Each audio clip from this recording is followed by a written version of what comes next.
Hi there, my name is Julie Sundar and I'm a software architect currently working at Cottage IT.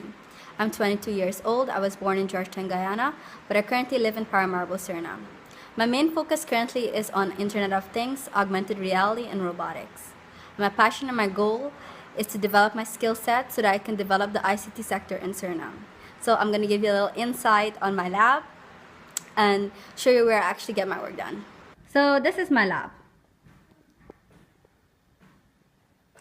My house is still under construction, so my lab is actually in my kitchen. I would say it consists of 3 desks. Desk 1 is my study desk, where I do my study and my research. I'm currently studying robotics, vision, and control.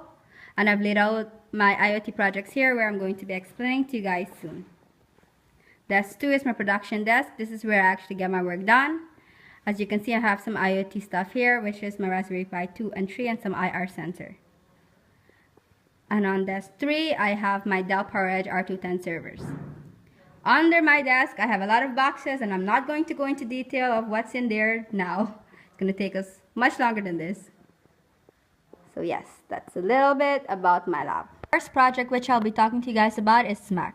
SMAC stands for Smart Medical Aiding Kit, and it was designed in Hakumation 2016. We designed SMAC because we wanted to bring medical aid to those in remote locations due to the fact that specialists did not go into the interior. SMAC is basically a diagnostic lab in a box, which contains sensors that remote users can use to do self-diagnostics, and also can connect these users to the specialist, which is in the city, who could assist them in performing these self-diagnostics. Inside of our SMAC box, we have a Raspberry Pi 2 Model B, which is acting as our gateway to the internet, just connecting to our Arduino Uno. And on top of our Arduino Uno, we have our Olimax sensor shield. On our Olimax sensor shield is where we connect our diagnostic sensors. We currently have 2 sensors. We have ECG sensor and EMG sensor, which is used to monitor the electrical function of the heart and analyze muscle activity. And we have GearTrax. GearTrax stands for Gear Tracking and Monitoring Framework, and it was designed in Fish Hackathon 2016. The reason why we created GearTrack was because we wanted to prevent lost fishing gears from ending up in the ocean. It consists of devices like these, which are called floaters, and whose statuses can be monitored over a sophisticated dashboard. So for example, you can take these devices and attach them to your fishing gear and monitor the state of your gear. But let's say, for example, your gears do end up in the ocean or under the ocean. These devices can be pre-programmed to implode and float to the surface and send a beacon where it will be waiting to be rediscovered. And with a scan of this simple barcode, it could be returned to its owner. When you open one of these flutters, you have a microcontroller. This is a Node MCU with built-in Wi-Fi. This Wi-Fi chip is called ESP8266 Wi-Fi chip. This development board is like a mini Arduino. Functions the same like an Arduino and programmed the same like an Arduino Uno. Because we wanted to keep it compact, we solder my AT&T phone battery to it, as you can see here, which I really regretted after because I really needed that battery for my phone. But okay, I live.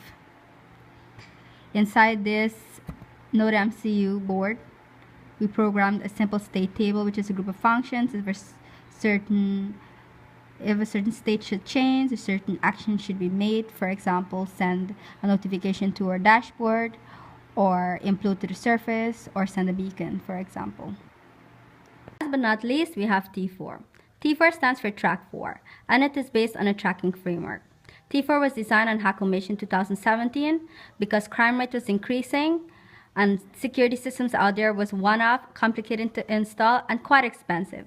So we wanted to make a system that not just detect but also act, and not just one-off detections but advanced multi-stage detections.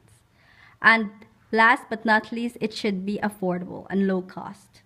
For example, an intruder breaches your home perimeter, there's going to be one unit which is going to start off doing the multi-stage detections, starting off by detecting motion to full body, to head, and to face.